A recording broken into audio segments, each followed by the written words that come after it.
안녕하세요, 여러분. 잘 지냈어요? 제가 한 가지 질문을 해볼게요.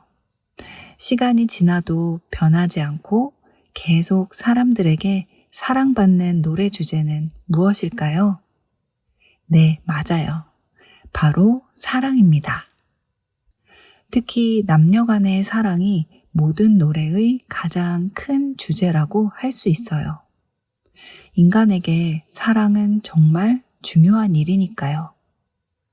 특히 뜨겁고 강렬하게 사랑할 때는 사랑 때문에 하루에도 몇 번씩 천국과 지옥을 오가기도 합니다. 작은 선물 하나에 세상을 다 가진 것처럼 행복하다가 작은 한마디에 세상이 무너진 것처럼 슬퍼지기도 하니까요. 오늘 제가 소개할 노래의 주제는 바로 짝사랑입니다. 내가 좋아하는 사람이 나를 좋아하지 않을 때, 그게 얼마나 사람을 애타게 만드는지 짝사랑을 해본 분들은 아실 겁니다. 오늘은 한국인이라면 모를 수가 없는 짝사랑 노래, 토이의 좋은 사람에 대한 이야기를 시작해 볼게요. 이 노래의 주인공은 짝사랑을 하고 있는 남자예요.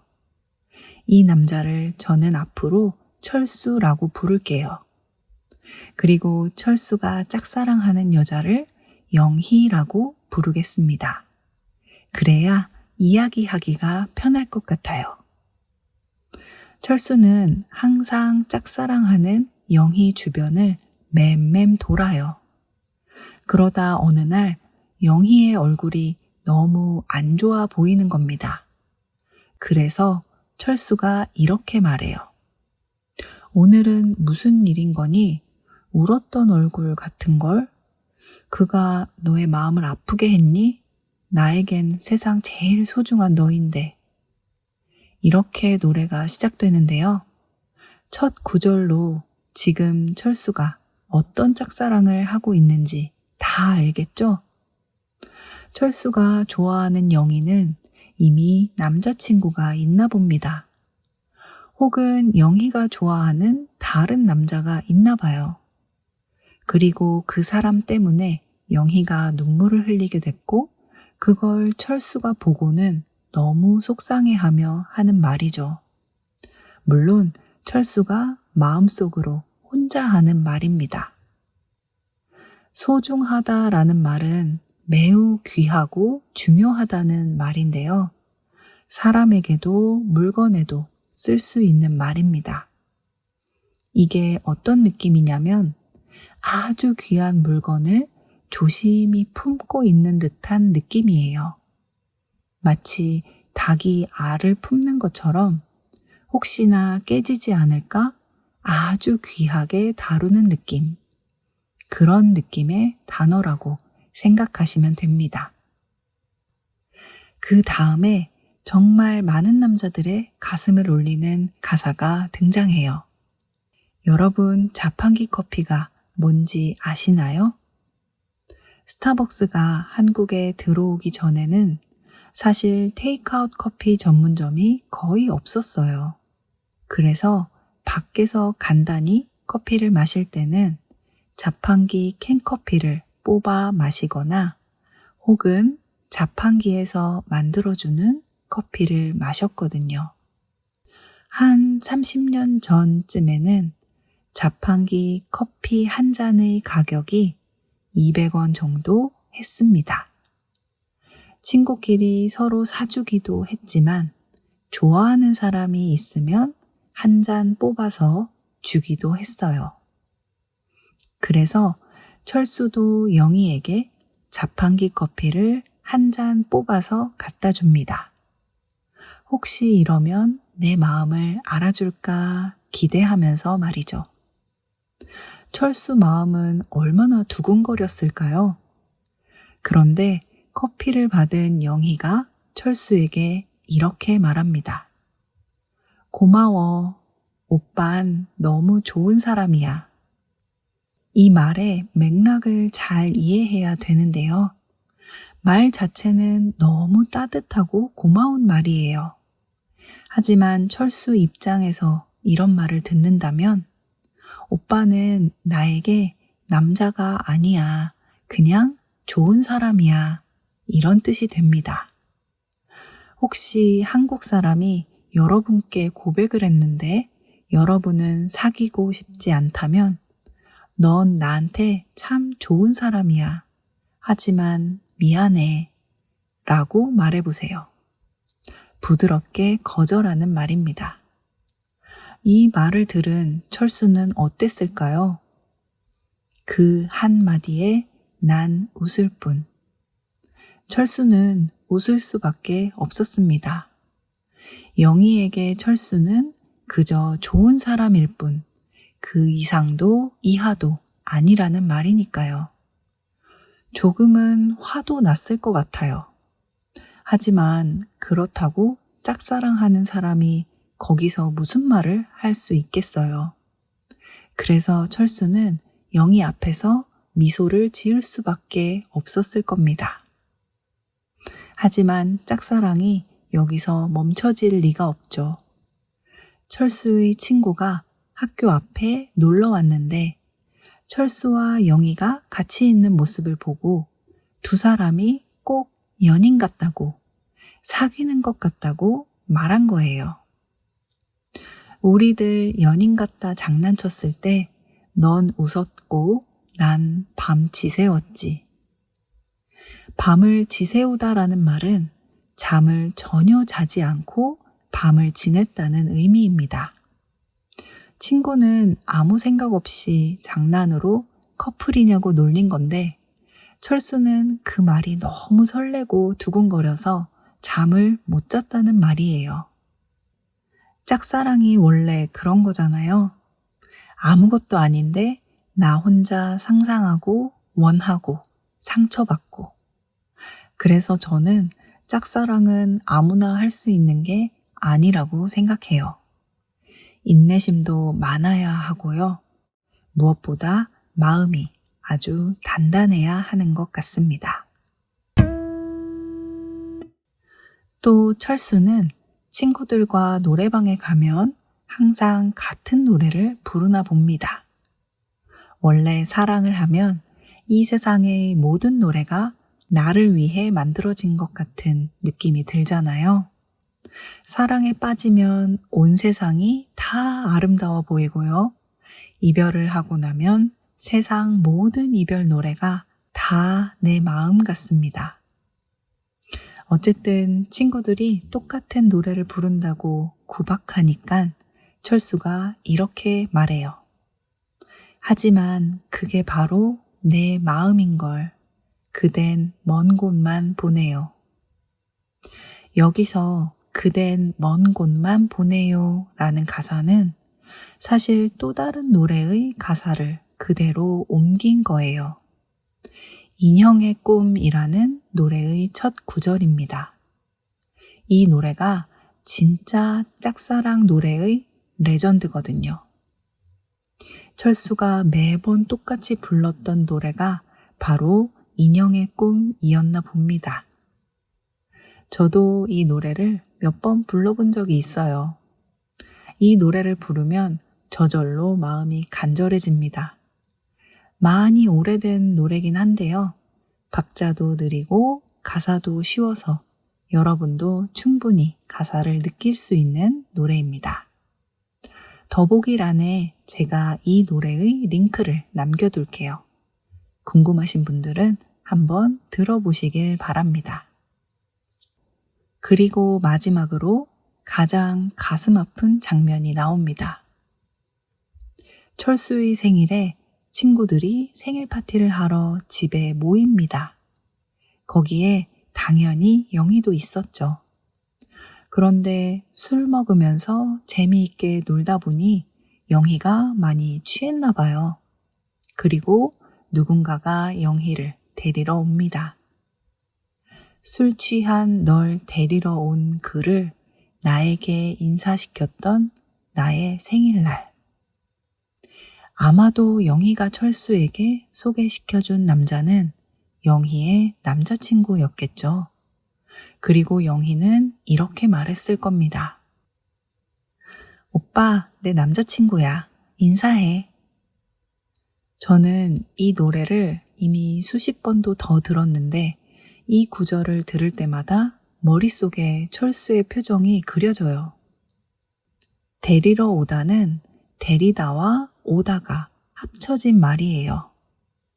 오다는 익숙한데 데리다는 생소한 단어죠. 데리다는 아랫사람이나 동물을 자기와 함께 있도록 한다는 뜻입니다.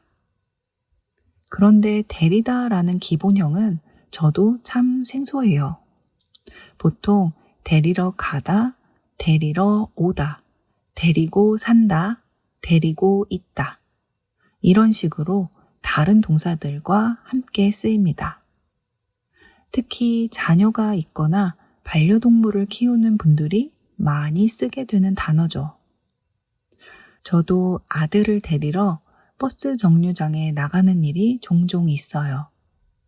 혹은 우리 집에 처음 오는 손님이 길을 잘못 찾을 때 손님을 데리러 나간 적도 있습니다.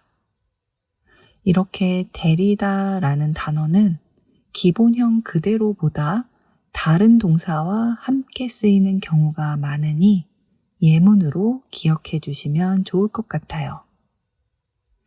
병원으로 아이를 데리고 왔어. 이 식당은 개를 데리고 오면 안 된대. 나는 아이를 데리러 유치원에 갔었어. 이렇게 사용할 수 있습니다. 그리고 1절과 2절에서 계속 반복되는 후렴 구간이 있습니다. 그 구간의 가사에서 철수의 솔직한 마음을 알 수가 있어요. 네가 웃으면 나도 좋아. 이거죠. 짝사랑의 정석. 그가 혹은 그녀가 웃는 것만 봐도 행복한 거예요. 비록 나를 봐주지 않아도 말이죠. 늘 너의 뒤에서 늘 널 바라보는 그게 내가 가진 몫인 것만 같아. 늘이란 단어는 항상이란 단어와 같은 뜻인데요. 발음을 할 때 좀 길게 늘이라고 말하는 게 뉘앙스를 잘 나타낼 수 있어요. 언제나 변함없이 항상 이런 의미를 지니고 있는 나름 낭만적이고 로맨틱한 단어거든요. 그래서 부드럽고 길게 발음해야 느낌을 잘 살릴 수 있습니다. 몇 가지 예문을 알려드릴게요. 늘 고맙고 사랑해요. 늘 내 곁에 있어줘서 고마워요. 늘 너의 옆에서 응원할게. 이런 식으로 말할 수 있어요. 철수는 늘 영희의 뒤에서 바라보는 것이 자신의 몫인 것 같다고 얘기하는데요. 다시 말하면 항상 영희를 바라보는 것, 사랑하는 것이 철수에게 가장 중요한 일이라는 뜻입니다. 몫이란 단어는 크게 세 가지 뜻이 있는데요. 하나는 무언가를 여럿이 나누어 가질 때 각자 갖게 되는 부분을 가리키는 말이에요. 예를 들면 피자를 시켜서 언니 몫으로 몇 조각 남겨놨어. 유산으로 내 몫을 1억 정도 받았어. 이렇게 말합니다.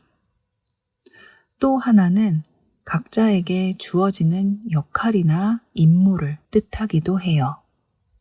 특히 다른 것과 비교해서 중요한 역할을 가리킬 때 많이 쓰입니다. 예를 들면 목소리는 첫인상을 결정하는데 중요한 몫을 한다. 작품을 평가하는 것은 독자들의 몫이다. 그 사람은 제 몫을 아주 훌륭히 해내는 직원이다. 이렇게 쓰입니다. 그리고 수학에서 어떤 수를 다른 수로 나누어 얻은 수를 몫이라고 합니다. 예를 들면 10을 2로 나누면 몫이 5가 되고요. 10을 3으로 나누면 몫이 3, 나머지가 1인 거예요. 뜻이 여러 가지가 있어서 좀 헷갈리지만 말할 때는 주로 역할, 책임이란 의미를 담고 있다고 생각하시면 될 것 같습니다. 요즘에는 두 사람 사이에서 내가 상대방을 더 많이 좋아하면 상대방을 갑, 나를 을이라고 표현해요. 다른 말로 하면 상대방을 강자, 나를 약자라고도 합니다. 또 마지막으로 이용당하기 좋은 사람이란 뜻의 호구라고 표현하기도 해요. 저만 그렇게 느끼는 건지 모르겠지만 이런 단어가 생기기 시작하면서 짝사랑이란 단어가 사실상 사라진 느낌이 들어요. 그래서 많이 아쉽습니다. 저는 짝사랑이란 표현에서 간절한 마음 그리고 순수함을 느끼거든요. 하지만 갑과 을이란 표현은 너무 비즈니스 관계 같아요. 강자와 약자 역시 권력 관계로 느껴지고요. 호구라는 표현은 짝사랑하는 마음을 너무 가볍게 여기는 것 같아요. 저는 철수가 호구라고 생각하지 않습니다. 그 사람이 나를 좋아하지 않아도 내가 그 사람을 사랑할 수 있다는 것은 큰 용기가 필요한 일이라고 생각하거든요. 영희가 철수의 마음을 받아주면 좋겠는데 과연 철수의 짝사랑은 이루어질 수 있을까요? 멤버십 영상을 확인하시면 노래와 가사를 지금 바로 감상하실 수 있습니다. 또는 영상 마지막에 최종 화면의 링크를 통해 노래를 감상하실 수 있습니다. 이 노래는 토이라는 그룹의 2001년 노래인데요. 토이는 좀 독특한 특징이 있어요. 바로 그룹의 고정 멤버가 유희열이란 사람 한 명이고 메인 보컬은 앨범마다 바뀐다는 사실이에요. 좋은 사람이라는 노래를 부른 메인 보컬은 김형중이란 사람인데요. 사실상 토이 하면 가장 먼저 생각나는 목소리의 주인공이라고 할 수 있습니다. 좋은 사람 이외에도 또 다른 토이의 여러 노래를 불렀기 때문에 목소리를 들으면 익숙하게 느끼는 분들도 있을 거예요. 선제없고 튀어의 OST 곡 중에서 그랬나봐 라는 노래가 있는데요. 그 곡도 이 사람이 부른 노래거든요. 그랬나봐 덕분에 선제없고 튀어가 더 화제가 되기도 했을 만큼 김영중의 목소리는 한국인들에게 익숙한 추억의 목소리이고 저는 개인적으로 이 사람의 목소리를 참 좋아합니다. 그래서 오늘 여러분께 좋은 사람이란 노래를 소개해봤습니다. 나름 반주와 리듬이 활기찬 느낌이기 때문에 여러분도 저처럼 신나게 이 노래를 들을 수 있지 않을까 기대가 됩니다. 지금 K진의 한국어 팟캐스트 멤버십에 가입하시면 오늘 설명한 노래의 한글과 영어 가사를 보면서 노래를 들을 수 있습니다. 또 멤버십 전용 영상을 보실 수 있고 이 영상의 한국어 스크립트 PDF 파일을 무료로 다운받으실 수 있습니다. 아래 링크를 통해 가입하실 수 있어요. 여러분의 적극적인 참여와 관심, 응원에 항상 감사드립니다. 오늘의 노래는 여기까지. 다음에 또 만나요. 안녕.